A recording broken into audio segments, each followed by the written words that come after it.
this. You know, Dr. Joni, we asked you a question off the air, and I have a certain feeling about this, and you also had your own feelings, and other people uh, have their own feelings. And the question was, do you think that Rex Heuermann killed these women in his house? And my answer, I do. And that my reason for thinking that is a couple of different reasons. Number one, he is so driven by this fantasy, all these fantasies of what he wants to do. I think he is so motivated by this need for domination and power and control. And you look at him and you look at his life. He's an architect. He's organized. This is somebody I think who would want to be in a safe place, a place where he is going to be able to take his time and be in complete control and do whatever he wants to this poor victim as long as he wants to. So it's hard for me to imagine him driving somebody out to a deserted park or those kinds of things, or in the backseat of his car and committing these murders. You know, Dr. Joni, I felt the opposite. I felt that he would have killed them at a different location, just to sort of, and I could be right or I could be wrong. I'm probably wrong, but I would think the most likely place he would have killed them would be in his car. And he had this big Chevy Escalade that became a big joke, really, because they had this 12 years ago. And this evidence was part of the evidence, that green Escalade there, that enabled Rex Heuermann to get identified. And something as simple as what law enforcement do called a lawman search, which is a computer search of specific criteria on a vehicle. And that gave them, 2 months after they formed the Gilgo Beach Task Force, that gave them the name of Rex Heuermann. And that gave them the address in Massapequa Park. And that is basically was the catalyst to arresting Rex Heuermann. I don't want to be the only one to talk, guys, if you have questions of Dr. Joni. I got to piggyback that. I agree with you, Doc. I think the murders took place inside the home, and I'll tell you the reasons why. Number one, the profile of a serial killer. We talked about it before, control. He wants a total control over the victim. And I think that we're not talking about someone grabbed off the street here that's terribly in fear.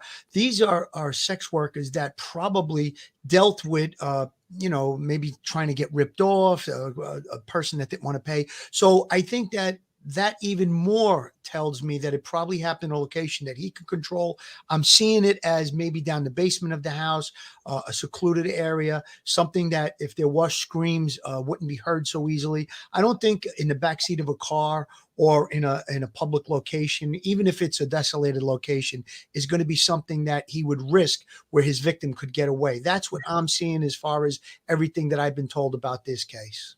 Professor Mike. Yeah, I got to agree with Dr. Joni and Phil.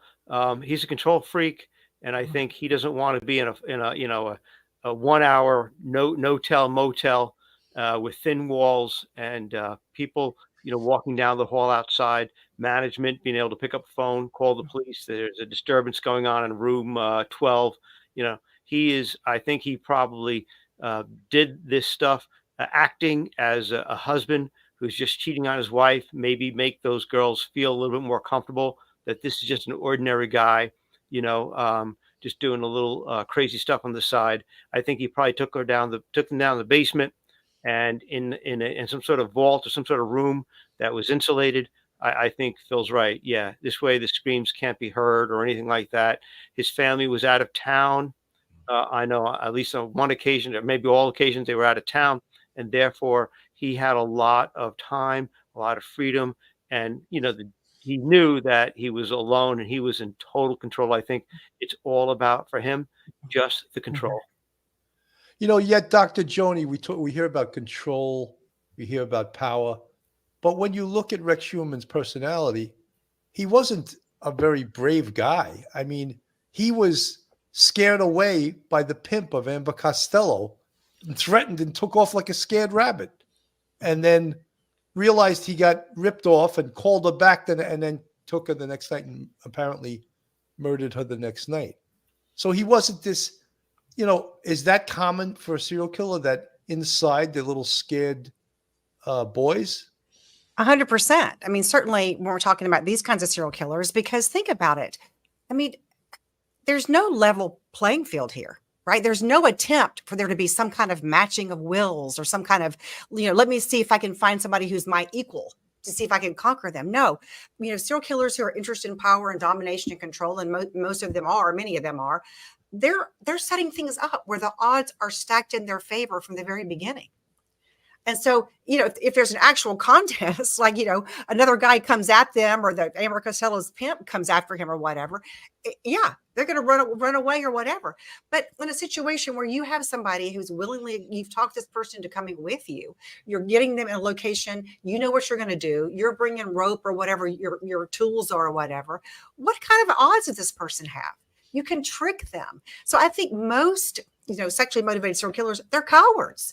They're not looking for somebody who's going to challenge them in any way. They're looking for somebody they can easily capture and dominate and manipulate. Doc, does he have a? It's funny in criminals too, and most of us worked in robbery before we went up into the more serious crimes, and that was the MO of a robber.